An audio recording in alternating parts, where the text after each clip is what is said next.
Hey, Tech Guide Ninjas here. So today we're going to look at how to delete a Facebook account. So if this is what you want to do, you can follow along with me.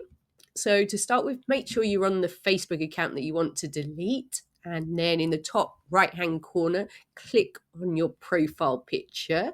Scroll down and click on Settings and Privacy and Settings.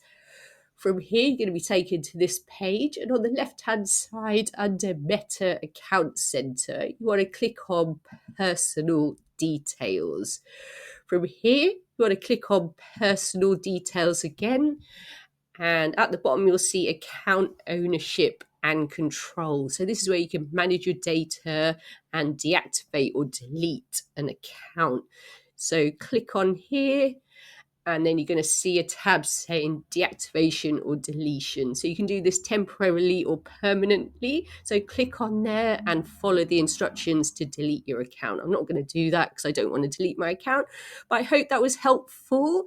Please like the video and subscribe for more simple videos.